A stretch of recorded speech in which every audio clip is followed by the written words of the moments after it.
हम समस्त मानव जाति के लिए प्रार्थनाओं को प्रभु यीशु ख्रीष्ट के निरंतर निवेदन के साथ साथ अर्पण करें। मंडली कृपया बैठ जाएंगे, हम प्रार्थना। हे पिता, हम प्रार्थना करते कि समस्त संसार में न्याय शांति स्थापित हो, प्रत्येक व्यक्ति भरपूर जीवन प्राप्त करे।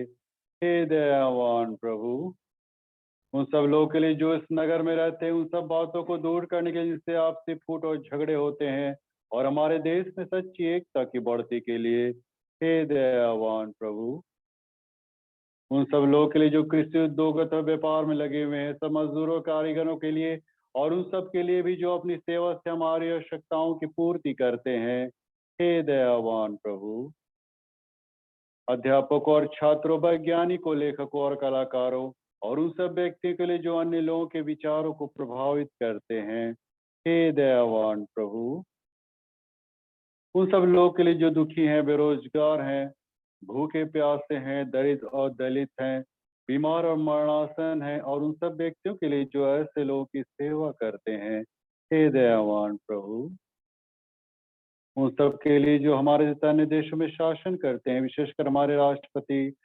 प्रधानमंत्री, इस राज्य के राज्यपाल और मुख्यमंत्री, और उनके लिए भी जो अपने साथियों पर किसी प्रकार का अधिकार रखते हैं, हे दयावान प्रभु, सब ख्रीष्टीय लोगों की एकता और मेल मिलाप के लिए और समस्त संसार में उनकी गवाही और सेवा के कार्य के लिए हे दयावान प्रभु, भारत में तेरी समस्त कलीसिया के लिए, उसके परिषदों तथा अगुओं, विशेषकर हमारे मॉडरेटर, दक्षिण भारत की कलीसिया के मॉडरेटर और मार्थोमा कलीसिया के मेट्रोपॉलिटन के लिए, हमारे बिशप और तेरी कलीसिया के सब अन्य धर्म सेवकों के लिए कि वे अपनी सेवा में विश्वस्त रहें, हे दयावान प्रभु, यह वर्दी कि तेरे उन सब भक्तों के साथ जिन्होंने अपने जीवन में तेरी निष्ठा पूर्वक सेवा की है, हम भी तेरे राज के नित्य आनंद में भागी हो सके, हे दयावान प्रभु, हे ईश्वर पिता, अपने राज को सिर प्रकट कर और हमारी इन प्रार्थनाओं को सुन। हम तेरे पुत्र अपने प्रभु और उद्धारकर्ता यीशु ख्रीष्ट के नाम से ये मांगते हैं, आमीन। प्रिय हमारे प्रभु यीशु ख्रीष्ट ने कहा, प्रभु हमारा परमेश्वर ही एकमात्र प्रभु है। तू प्रभु अपने परमेश्वर को अपने संपूर्ण मन, संपूर्ण प्राण, संपूर्ण बुद्धि, संपूर्ण शक्ति से प्रेम कर, यह पहली आज्ञा है। दूसरी है अपने पड़ोसी को अपने समान प्रेम कर, इनसे बड़ी और कोई आज्ञा नहीं। परमेश्वर ने संसार से ऐसा प्रेम रखा कि उसने अपना इकलौता पुत्र यीशु ख्रीष्ट दे दिया कि वो हमें पापों से बचाए, स्वर्ग में निवेदन करता और हमें शाश्वत जीवन में पहुंचाए। इसलिए हम पश्चाताप और विश्वास के साथ अपने गुनाहों का अंगीकार करें और हम परमेश्वर की कृपा से उसकी आज्ञाओं का पालन करने का और सब लोगों के साथ मेल मिलाप और प्रेम से रहने का दृढ़ निश्चय करें। हम एक साथ इस खंड को कहेंगे। हे सर्वशक्तिमान परमेश्वर, हमारे स्वर्ग पिता, हमने मन, वचन और कर्म से तेरे विरुद्ध और अपने साथियों के विरुद्ध गुनाह किया। हमने अपनी अज्ञानता और दुर्बलता के कारण और जानबूझकर ही बुराई की है, भलाई करने में असफल रहे हैं। इन सब पापों के लिए हम सचमुच खेदित हैं और अंतःकरण से पश्चाताप करते हैं। तेरे पुत्र यीशु ख्रीष्ट ने हमारे लिए अपने प्राण दिए, उसी कारण हमने जो गुनाह किए उनको क्षमा कर और यह वर दे कि भविष्य में हम नया जीवन पाकर सदा तेरी सेवा करें, ताकि तेरे पवित्र नाम की। सर्वशक्तिमान परमेश्वर उन सबको क्षमा करता जो अपने साथियों को क्षमा करते सच्चा पश्चाताप करते हैं। वह तुम पर दया करे, तुम्हारे सब गुनाहों को क्षमा करे और उनसे तुमको छुटकारा दे, सब भले काम तुम्हें स्थिर और सबल करे और शाश्वत जीवन में बनाए रखे, आमीन। हम सब मिलकर ख्रीष्ट की देह हैं। हम सब ने एक आत्मा द्वारा एक देह में बपतिस्मा लिया है। हम ऐसे कार्यों में शांति मिलती है और एक दूसरे का निर्माण होता है। प्रभु की शांति सदा तुम्हारे साथ रहे। हम लोग गीत गाएंगे, गीत माला से 13 नंबर गीत हम लोग गाएंगे। गीत माला का 13 नंबर गीत हम लोग गाएंगे। खुल जाएंगी किताबें।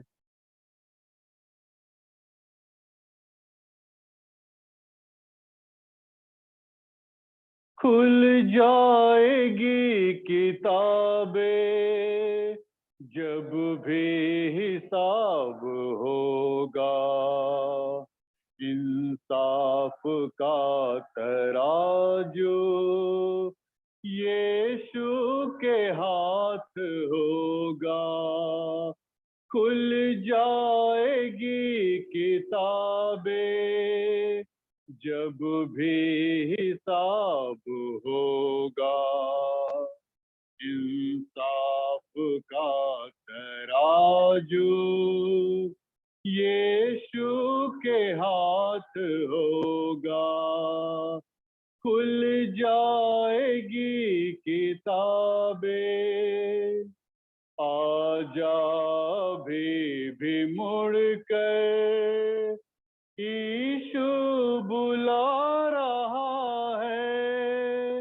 आजा भी मुड़ कर यीशु बुला रहा है। वरना तू याद कर ले, वरना तू याद कर ले, तेरा विनाश होगा। इंसाफ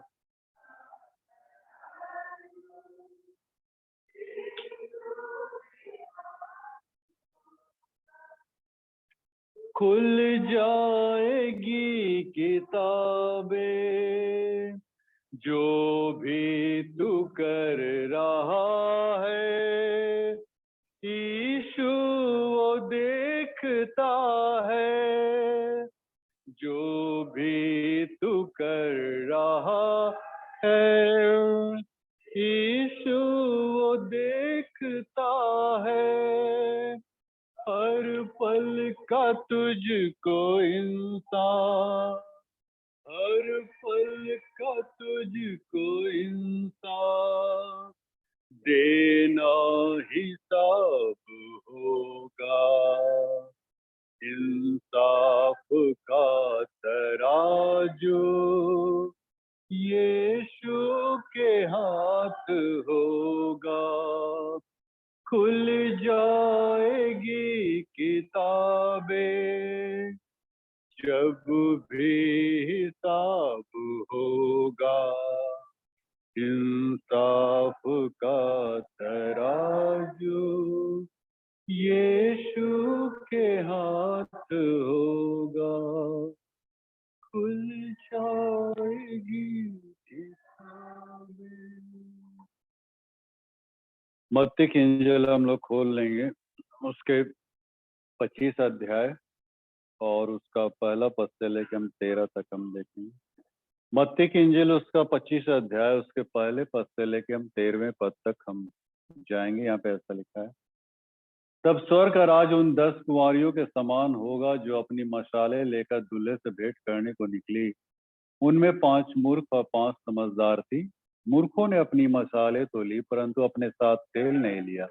परंतु समझदारों ने अपनी मशालों के साथ साथ अपनी कुप्पियों में तेल भी भर लिया। जब दूल्हे के आने में देर हुई तो वे सब ऊँघने लगी और सो गई। आधी रात को धूम मची कि देखो दूल्हा आ रहा है, उससे भेंट करने के लिए चलो। तब वे सब कुंवारियां उठकर अपनी मशालें ठीक करने लगी।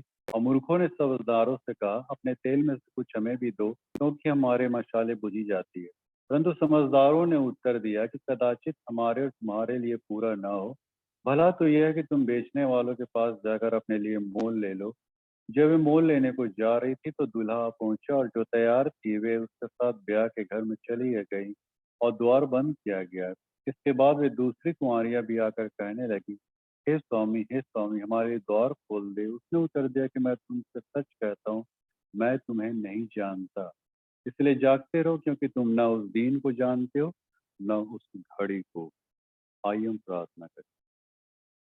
प्रिय पिता, हम तेरे वचन की ओर जा रहे हैं, और जो भी तू अपनी बातों को रखना चाहता पिता, हमारे दिल, हमारी आत्मा, मन, कॉन्शियस को तू तैयार कर, ताकि तेरा वचन हर एक के हृदय में बैठने पाए। छोटी सी दीनी प्रार्थना शुभ नाम से मान कर सुनो जय। मंडली कृपया बैठ जाएंगे।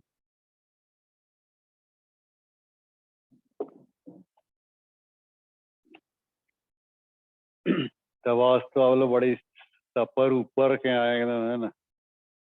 हाँ, डेंटिंग पेंटिंग सब कर उर के आए, लीपा पोती करके तो हाँ, होता ही है नहीं। चर्च उच आना है तो आधा घंटा लग जाता है नहीं। एक तो पुस्तक में पढ़ रहे थे, लेडीज लोगों को 21 मिनट लगता है नहीं। और पार्टी सार्टी जाना तब तो घंटा भर से कम क्या लगेगा। तो इस रीति से हम लोग एकदम तैयार होते हैं, और हम लोग किसी भी चीज को माने ऑर्गेनाइज करने के लिए, इंस्टॉलेशन करने, कुछ भी करने के लिए, तब हम लोग इस रूप में अपने आप को संवारते सजाते हैं, ताकि हम हमारा लुक अच्छा बने, हम मतलब लोगों को अच्छे दिखें, या फिर हमारा प्रभाव लोगों के बीच में अच्छा पड़े। तो ये तो खैर बाहरी सजावट है, बाहरी रंग रूप है, और बाहरी सब ताम झाम है। लेकिन हम लोग और एक और सजावट की बात करने जा रहे हैं। एक्चुअली हम इसलिए भूमिका पे के तौर पे मारे, आप लोग बुरा मत मानिएगा, है ना। हम भी दाढ़ी उड़ी बना के ना चिकना के आए नहीं है, तो वैसा बात नहीं है मित्रों। लेकिन मेरा कहने का मतलब है कि फिजिकली जो है हम लोग बाहरी तौर पे जो हम लोग तैयार होते हैं, वो चीज आज के वचन में नहीं है। यहाँ पे आज का विषय वस्तु है कि प्रभु के आगमन के लिए हम लोग तैयार रहें। तो एक्चुअली बाहरी तौर पे तो हम लोग बहुत सारी कुछ तैयारी करते हैं, लेकिन हमारा आत्मा किस रूप में तैयार होता है, ये तो बहुत बड़ी बात है ना। हम आत्मिक रूप से कितने सजग हैं, कितने सतर्क हैं, कितना हम उसको सींचते हैं, है ना। ये काफी माने मुद्दा रखता है, ये मतलब बहुत बड़ा मैटर रखता है ना। बाहरी तौर तरीकों को प्रभु ध्यान नहीं देता है मित्र, ऊपरी ऊपरी तौर तरीकों को, चाहे हमारा शरीर का ये सब हो, चाहे हमारा धर्म कर्म हो, कुछ भी हो, लेकिन ऊपरी तौर को प्रभु नहीं देखता है। वो अंदरूनी भागों को, चीजों को देखता, हमारी आत्माओं को देखता, मन, कॉन्शस, विचार, ये सारी चीजों को वो परखता है, वो जज करता है। तो उस आधार पे हमारा जो है जजमेंट होगा। और प्रभु के आगमन का समय बहुत ही निकट है, तो हम इसी तथ्य पे हम लोग आज विचार करने जा रहे हैं। आपको पता होगा बाइबल की जो अंतिम पुस्तक है प्रकाशित वाक्य, उसमें यीशु मसीह ने एक शब्द कह के वहां पे चले गए थे कि देखो मैं शीघ्र आने वाला हूँ। ये बहुत बड़ी बात उन्होंने कह के और चले गए। स्वर्गारोहण उनका हुआ, देखो मैं शीघ्र आने वाला हूँ, वहीं पे वो खत्म होता है। हमारे बाइबल का माने सारांश यह कहना चाहिए कि बिल्कुल वो वहां पे पटाक्षेप होगा हमारा, है ना। जब यीशु का दूसरा आगमन होगा, उस समय हमारा पटाक्षेप हो जाएगा, वहां पे पूरा रीति से सब कुछ माने इंस्टॉल्ड किया जाएगा। तो इसीलिए बोला कि देखो मैं शीघ्र आने वाला हूँ। तो प्रभु का जो आगमन है ये कब होगा हम नहीं कह सकते। जनरली बहुत सारे लोग माने अपना बुद्धि शुद्धि लगा के, और अब मैं बहुत सारा डेट फेट और ईयर्स लगा के और बोल देते हैं कि हाँ फलानवा दिन आएगा, चिलानवा दिन आएगा। लेकिन बाइबल इस बात में साइलेंट है मित्रों। इवन यहाँ तक कि चेले लोग भी बोले कि तेरा आना कब होगा, है ना, तू कब इसराइल को राज कर देगा, तेरा आगमन कब होगा। तो यीशु मसीह ने क्या कहा था, जो चीज पिता के अधिकार में है तुमको जानने की आवश्यकता नहीं है ना। ये सारी चीजें पिता के अधिकार में, हमको इसमें ज्यादा खोपड़ी भिड़ाना नहीं है कि कब आएगा नहीं आएगा, है ना। लेकिन आएगा इस बात में तो है, बाइबल इस बात में तो कहती कि आएगा।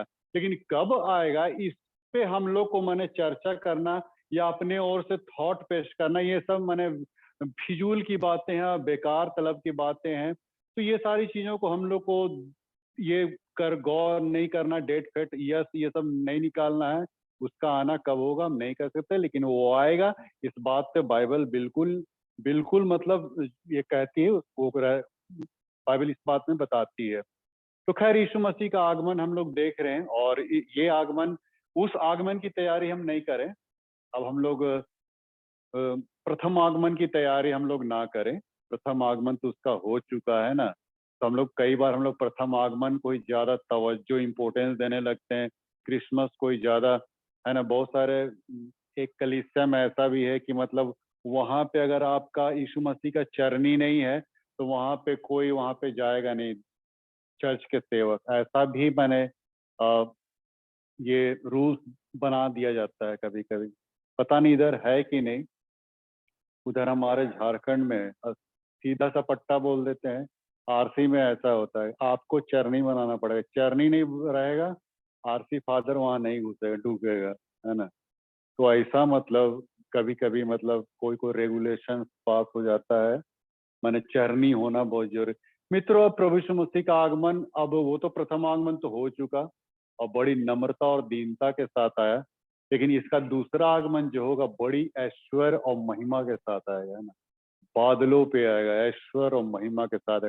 वो नम्र और दीन बन के नहीं आएगा मित्रों, है ना। अब हम लल्लो चप्पो की बातें ना करें। प्रभु आपसे बहुत प्यार करता है ना, बहुत प्रेम करता है। बहुत लल्लो चप्पो का आजकल प्रचार बड़ी जोर होता है, नहीं, ताकि जेब भी तो भरना है भाई। लल्लो चप्पो नहीं बोलेंगे तो आदमी का जेब कैसे ढीला होगा, हाँ, मेरे जेब में कैसे पहुंचेगा। इसलिए प्रभु आपको बहुत प्यार करता है ना, ऐसा करके पूरा मैसेज इसी में आजकल आट जाता है। लेकिन नहीं, प्रभु जहाँ प्रेम करता है तो दूसरी ओर वो न्याय भी करता है। तो अब की बार वो आएगा तो प्रेम करने और ये सब करने नहीं आएगा, एकदम सीधे जजमेंट करने आएगा। तो यीशु मसीह का आगमन, दूसरा आगमन जो हम लोग देखने जा रहे हैं ना, दूसरा आगमन के विषय में, तो यहाँ पे आज का जो ये मैसेज है, इसको हम लोग कई बार हम लोगों ने देखा है, सुना है।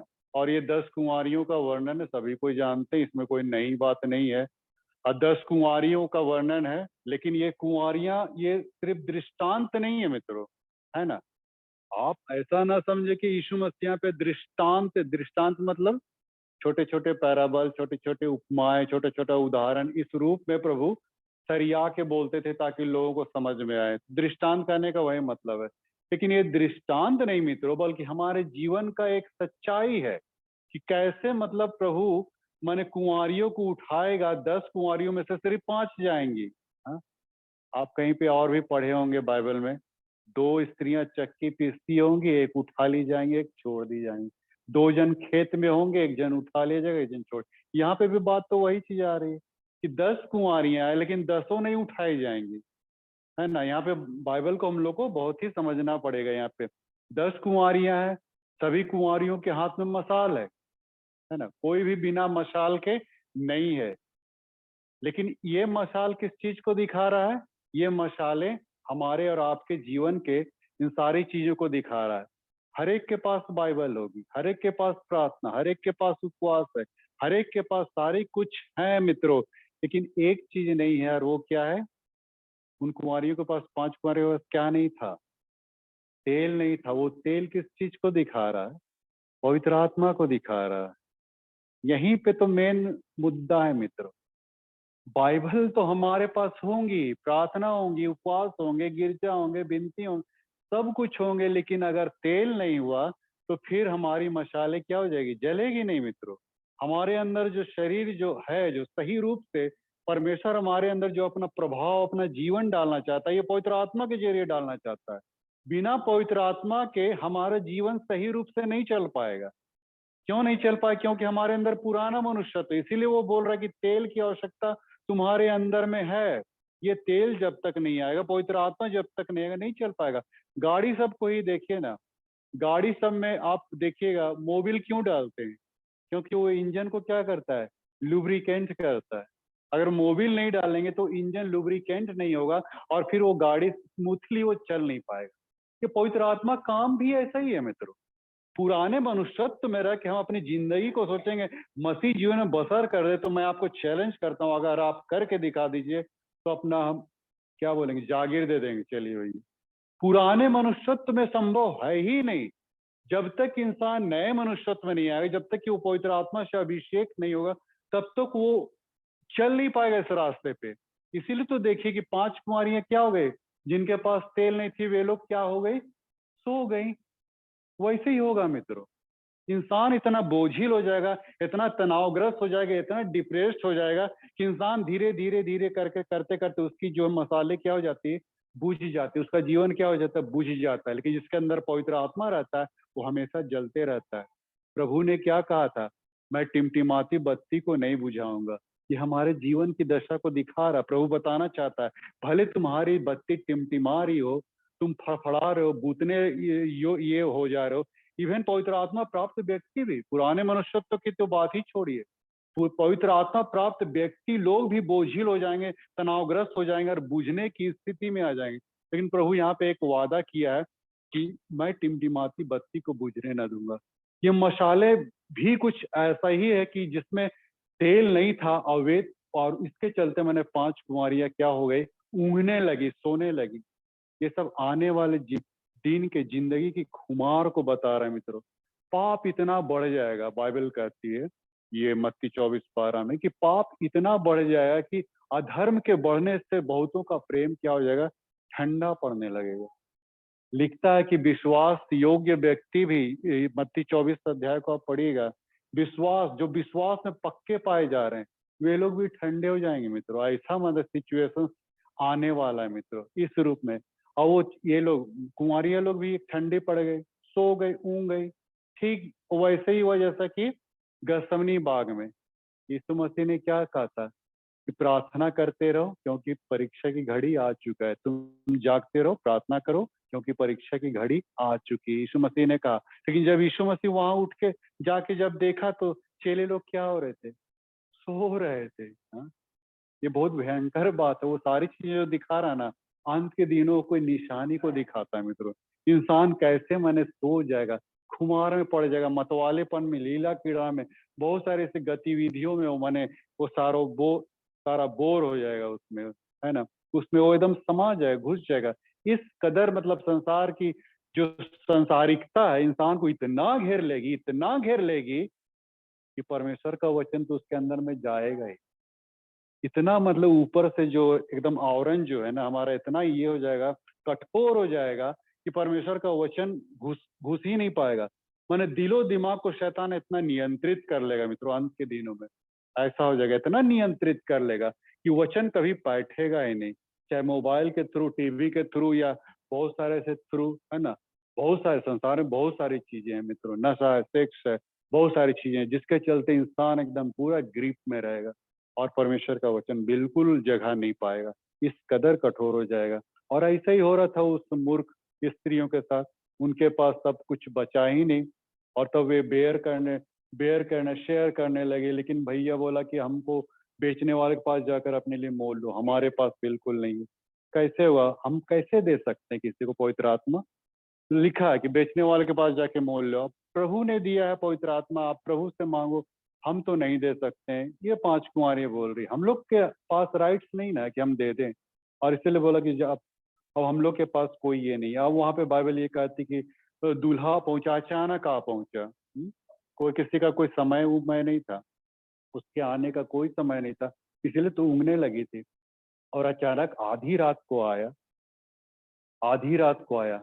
बाइबल कहती थिस्सलुनीके की पत्री को आप पढ़िएगा, वह चोर की नाई आएगा। हाँ?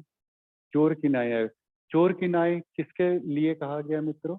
अविश्वासियों के लिए कहा गया, गैर मसीहियों के लिए। अविश्वासी में हम लोग मसीह लोग भी हैं, जो प्रभु पे विश्वास नहीं करते, उनके लिए चोर की नाई आएगा, ताकि उनको पता नहीं चलेगा। लेकिन जो विश्वास में पाए जाएंगे वे तो हमेशा सजग रहेंगे ना। ये 5 कुंवारियां हमेशा सजग थी, हमेशा मतलब उनका दिमाग कॉन्शस बिल्कुल मैंने प्रभु के आगमन के लिए सुरक्षित रखे हुए था। ये वे लोग हैं जो मित्रों जो अपने आप को पहले से तैयार किए हुए हैं। ऐसा नहीं कि वो आ रहा तब हम तैयार हों, ऐसा कुछ है ही नहीं। वो कब आएगा हम जानते ही नहीं। वो तो बाइबल कह रही है कि चोर की नाई आएगा। तो चोर की नाई आएगा तो वो अविश्वासियों के लिए है, नॉन क्रिश्चियंस लोग के लिए। उन लोग को नहीं पता कि कब आएगा। हम लोग को तो पता है ना कब कब नहीं, कब आएगा ये नहीं पता है, लेकिन हम लोग जानते तो हैं कि वो आएगा। तो अपने आप को अगर हम पहले से ऑलरेडी रेडी रखें, तब तो सवाल ही नहीं कि हम मतलब हम नहीं ये हो पाएंगे। अब अचानक आ जाए, अचानक हम लोग मन तैयार उवार होने लगे कि 5 कुंवारे वैसे ही तैयार होने लगे, द्वार बंद कर दिए, नहीं अब कोई एंट्री नहीं मिलेगा। ठीक वैसे ही होगा मित्र नूह के समय। नहीं, नूह के समय में भी परमेश्वर ने नूह के जहाज के दरवाजे को बंद कर दिया। अब कौनो एंट्री नहीं, वहां पे लोग ठुक ठुकाते रहे, खटखट, है ना। नूह हमको दरवाजा खोलो, मेरे को भी अंदर आने दो ना, मेरे को भी एंट्री मारने दो ना। नूह नूह कैसे खोलेगा भैया? दरवाजा कौन बंद किया था? परमेश्वर किया था। तो जब परमेश्वर ने जिस द्वार को बंद कर देता फिर उसको कोई खोल नहीं सकता। बाइबल कहती है इस बात को। जिस तरह द्वार को परमेश्वर बंद कर देता उसको कोई खोल नहीं सकता, जिसको खोल देता उसको कोई बंद नहीं कर सकता। ऐसे उलट के आप पढ़ सकते हैं। तो खैर एनीवे, यहाँ पे भी हम देख रहे हैं कि मित्रों कि मतलब वो चोर की न्याय आएगा, और वहां पे बाइबल बतलाती कि अब भाई हम लोग द्वार हम लोग नहीं खोल सकते, अब हम खत्म हो गया, बंद हो गया, एंट्री खत्म हो गया। ये किस चीज को दिखा रहा है? मतलब अनुग्रह का जो काल है एक निश्चित समय तक है। उसके बाद अनुग्रह उठा लिया जाएगा। इसका कहने का प्रभु का यही मतलब है।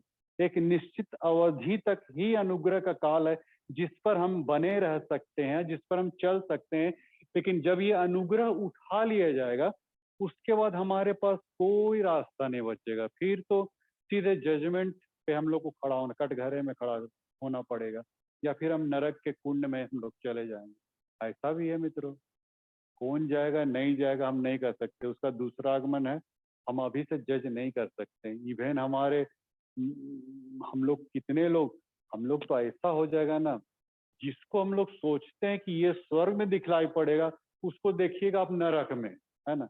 और जिसको आप सोच रहे हैं कि ये तो बेटा नरक में जाएगा, सीधे नरक में जाएगा, ऐसा करके हम लोग बोलते हैं ना, उसको आप देखिएगा स्वर्ग में। जानते हैं, माने परमेश्वर ऐसा टाइप का माने जजमेंट करेगा कि हम लोग का दिमाग खोपड़ी खुल जाएगा। अभी हम परहित निवेदन हम पढ़ रहे थे, आप आपने देखा होगा, परहित निवेदन पढ़ते पढ़ते मैं एक जगह रुक गया था, जहाँ पे मॉडरेटर शब्द आया था, मॉडरेटर के लिए प्रार्थना शब्द आया था। तो हम थोड़ा देर के लिए रुक गए कि मॉडरेटर तो जेल में, हम कैसे प्रार्थना करेंगे। तो फिर तब फिर दिमाग में अच्छा कोई नया मॉडरेटर आया, चलो उसके लिए प्रार्थना करते। आप कोई को कैच किए होंगे, वहां पे हम रुक गए थे थोड़ा देर के लिए। तो मैं ऐसा क्यों कह रहा हूँ, देखो मित्रों, कई बार हम लोग पादरी प्रचारक लोग हम लोग भी धंसा जाएंगे। याकूब 3 अध्याय में लिखता है तुम तो और भी दोषीदार ठहरोगे, ऐसा लिख दिया है, तुम तो और भी दोषीदार ठहरो, क्योंकि हम लोग कई बार परमेश्वर के वचन में बने नहीं रहते हैं। फिर दूसरे आगमन के समय ऐसा जजमेंट होगा मित्रों, उसका आगमन जब होगा तो काफी कुछ ऐसा उलट पुलट मैंने देखने को मिलेगा मित्रों। और तब हम लोग नहीं कर सकते कि ऐसा मैंने परमेश्वर कैसे इस रूप में, कैसे वो अपना चेक करेगा, जांच करेगा, जज करेगा, हम लोग को बिल्कुल इस बारे में भान नहीं। लेकिन उसका दूसरा आगमन एकदम अश्योरिटी है, निश्चित है। अब बाइबल कहती है कि अंत के दिनों में पाप पुरुष का प्रगटीकरण, पाप पुरुष विनाश का पुत्र, उसका प्रगटीकरण अंत के दिनों में होगा। विश्व में एक तानाशाह उत्पन्न होगा। माने कब अंत होगा, बाइबल में एक जगह लिखा है कि जब सुसमाचार सब तरफ सर्वत्र फैल जाएगा तब अंत आएगा। वहां पे बाइबल कहती है मत्ती 24 अध्याय में, सुसमाचार सर्वत्र, जब पूरे सुसमाचार पूरे जगत में फैल जाएगा तब जाके उसका इसका अंत होगा। 24:14 में है ना, मत्ती 24:14। और आज का यह सुसमाचार सारे जगत में प्रचार किया जाएगा, सब जातियों पर गवाही हो, तब अंत आ जाएगा। ऐसा क्यों करेगा प्रभु? सुसमाचार पहले चारों तरफ फैला देगा, ताकि किसी को बोलने का ये अधिकार नहीं रह जाए कि प्रभु हमने तेरे वचन को नहीं सुना।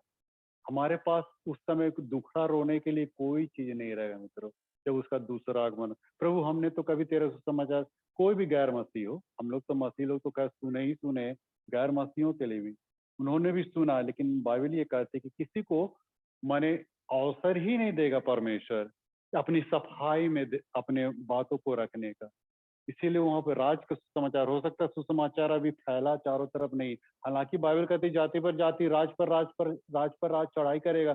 रसिया यूक्रेन में तो हो ही गया, ये धीरे धीरे थर्ड वर्ल्ड वॉर की ओर जा ही रहा है। तो ये सारी बातें जो हो ही रही पाप का पुरुष प्रकट होगा। सुसलन के पत्री में लिखता, पाप का पुरुष विनाश का पुत्र, एक ऐसा तानाशाह पैदा होगा जो पूरे सर्वत्र संसार को माने अपने कब्जे में ले लेगा। उसके हुकूमत के द्वारा माने सारा कुछ चलायमान होगा, पूरा संसार उसी के तरीके से नियंत्रित होगा। आपकी अपनी इच्छा, आपकी अपनी सोच, आपकी सब कुछ को वो जकड़ लेगा, है ना, पकड़ लेगा, जकड़ लेगा, आप उसके इशारे पे चलिएगा। ऐसा तानाशाह पैदा, प्रकाशित वाक्य में लिखता है, ऐसा तानाशाह पैदा होगा मित्रों। कौन होगा हम लोग नहीं कह सकते, है ना। लेकिन बहुत सारे लोग अटकलें लगाते हैं। कोई कहता है कि रोम का पोप होगा जो पूरे विश्व का तानाशाह होगा।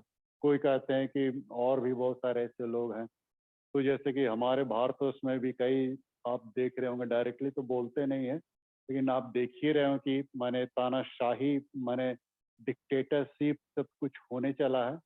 और ये बाइबल कहती पाप का पुरुष प्रकट होगा, विनाश का पुत्र प्रकट होगा, और सबके अंदर में शरीर में चिप लगाया जाएगा और आप उसी से कंट्रोल किए जाएंगे। अभी आप देखिए, आधार कार्ड, पैन कार्ड सबको एक लाइन में जोड़ दे रहा है। एक बार बटन ऐसा क्लिक करेगा, आपका सारा प्रॉपर्टी एकदम तड़तड़ा के खुल जाएगा, कहाँ कहाँ आपका माल पानी, प्रॉपर्टी, बैंक बैलेंस है। सिर्फ एक बटन दबाएगा, ताकि सबको लिंक से जोड़ दे रहा है। और कुछ भी आपके माने आप अपनी इच्छा अनुसार, अभी जैसे कोविड आया, कोविड में देखिए आपका बहुत सारे लोगों का पेंशन रुक रहा था। क्यों रुक रहा था? जब तक आप कोविड नहीं, बहुत सारे लोग कोविड इंजेक्शन नहीं लेना चाह रहे थे, मैं भी नहीं लेना चाह रहा था। लेकिन यहाँ पे कैसा नियंत्रित, देखिए कैसा करता है ना, सरकार गवर्नमेंट कैसा नियंत्रित कर रहा है। जब तक आप इंजेक्शन नहीं लीजिएगा तब तक आपका पेंशन, आपका पेमेंट रोक दिया जाएगा। तो ऐसा तो हो रहा है मित्रों, आप नियंत्रित कर दिए जाएंगे, आपका कुछ चलेगा ही नहीं। समाज में बहुत सारे रिलीफ आपको मिलेंगे, वो सिर्फ रिलीफ आपको बंद हो जाएगा। ब्लॉक से हो, कोर्ट से हो, गवर्नमेंट से हो, जो कुछ भी रिलीफ आपको मिला, आपको रसोई गैस नहीं दिया जाएगा। तब आप क्या कीजिएगा? बोलिएगा आपको ऐसा सो एंड सो करना पड़ेगा तब आपको रसोई गैस। ऐसा सिचुएशन तो क्रिएट होगा मित्रों। अंत के दिनों का ये पहचान है बाइबल जो बतलाती है। अंत के दिनों में इस रूप में, और उस समय हमारा विश्वास परखा जाए कि हमारा विश्वास प्रभु में कितना है। बहुत बहुत बड़ा मतलब ये है मित्रों, बहुत मतलब ये कांटों भरी राहें ये मस्ती मार, ऐसा आसान नहीं है। कितना आपको प्रताड़ित होना पड़ जाएगा, है ना, खुदा के चलते। आपको कितने चीजों से महरूम कर दिया जाएगा। आप उससे महरूम रहना चाहेंगे या उन सुविधाओं को प्राप्त करना चाहेंगे? अगर उन सुविधाओं को प्राप्त करते हैं तो आप प्रभु से महरूम हो जाते हैं। यहाँ तो सिचुएशन ये आ जाएगा। अब आप सांसारिकता को, फिजिकली को छोड़ और पकड़िएगा या फिर परमेश्वर को ये कीजिएगा। वहां तो प्रकाशित वाक्य में तो लिखता है 666 अंक, हाँ 666, हाँ, वो 666 अंक का वो विनाश का पुत्र होगा। और तब 666 हर एक के माथे पे उसको माने छाप चिन्ह लगाया जाएगा, ठप्पा मार देगा, रबड़ स्टाम्प ऐसा ठप, हाँ 666 तुम मेरे चेले हो, मेरे बेटे हो, है ना। 666 शैतान सबका खोपड़ी में 666 का चिन्ह लगा देगा। और जो नहीं लेना चाहेगा वो मैंने गया काम से। लेकिन प्रभु की नजर में वो व्यक्ति सुरक्षित रहेगा, प्रभु उसको उठाएगा। ऐसे विश्वासियों को उठाएगा मित्रों। अंत के दिनों बहुत एकदम मैंने क्या बोले, ट्रेजेडी और कॉम्प्लिकेशन इतना पैदा होगा कि इंसान मतलब अपने विश्वास को संभाल नहीं सकेगा। इतना ज्यादा दूसरे आगमन के समय इस कदर मतलब अंत के समय में। बाइबल कहती है कि 7 वर्ष का महाक्लेश होगा। बाइबल 2 तरीके से इसको व्याख्या करती है। एक तो परमेश्वर 7 वर्ष की महाक्लेश तब लाएगा जब वो विश्वासियों को उठा लेगा। जब विश्वासियों को उठा लेगा, जितने विश्वास में पाए जाएंगे उनको जब उठाए जाएंगे, उसके बाद 7 वर्ष का महाक्लेश आरंभ होगा। इस कदर क्लेश होगा कि बाइबल कहती है कि माँ अपने बच्चे को जीवित खा जाएगी। इतना ज्यादा मैंने लाचारी में पैदा होगा, इतना मतलब भूख मरी है, इतना मतलब ये हो जाए कि माँ अपने दूध पीते बच्चे को खा जाएगी। ऐसा मतलब सिचुएशन क्रिएट होगा। लोग मरना चाहेंगे, प्रकाशित 9:6 में लिखता है लोग मरना चाहेंगे लेकिन मौत भी उससे दूर भागेगी। मरने भी चाहेंगे लेकिन मृत्यु उसके करीब नहीं आएगी। इस कदर इंसान तिल तिल के मरेगा। तो एक एक व्याख्या करती है कि जब यीशु का दूसरा आगमन होगा उस समय विश्वासी लोग उठाए जाएंगे, उसके बाद 7 वर्ष का महाक्लेश। और एक और व्याख्या बाइबल करती है कि यीशु के आने से पहले 7 वर्ष का महाक्लेश आरंभ होगा और उसमें लोग सताए जाएंगे, प्रताड़ित किए जाएंगे और विश्वास में परखे जाएंगे। और जो विश्वास में परखे जाएंगे, पक्के पाए जाएंगे, वही लोग उठाए जाएंगे। ये 2 तरीके से बाइबल व्याख्या करती है। तो खैर कौन सा सही है नहीं है, थोड़ा सा यहाँ पे कॉम्प्लिकेशन पैदा करता है। खैर उस पर हम लोग ज्यादा तवज्जो नहीं देंगे। लेकिन इतना है कि हमारा मतलब जजमेंट होगा, उसका दूसरा आगमन होगा और ये यीशु मसीह बादलों पे आएंगे। नम्रता और दीनता के साथ आप भूल जाइए कि चरनी में पैदा होगा, एक छोटा बालक के रूप में, छुआ के रूप में यीशु मसीह आएगा, ऐसा बात नहीं है। लेकिन अब आएगा बड़ी ऐश्वर्य और महिमा के साथ, बादलों पे आएगा। और जानते हैं बाइबल कहती है प्रकाशित वाक्य 1 अध्याय के 7 पद में, हर एक आंख उसको बादलों पे आते हुए देखेगी। हाँ, हर एक आंख, चाहे क्रिश्चियंस भी हो चाहे नॉन क्रिश्चियंस हो, हिंदू मुस्लिम सिख ईसाई फारसी जैन, सभी कोई देखेगा। मतलब बादलों में जब वो आएगा हड़हड़ाते हुए एकदम, बादलों में घोड़ों पे बैठे, बादलों पे रथ सवारों में, पूरा महिमामय सेनाओं के साथ, उस समय सभी लोग देखेंगे। इवन जो घर के अंदर में है ना, वो लोग भी देखेंगे। कहाँ से देखेंगे? टीवी में देखेंगे जी। टीवी में हर चैनल में वही चीज पकड़ाएगा।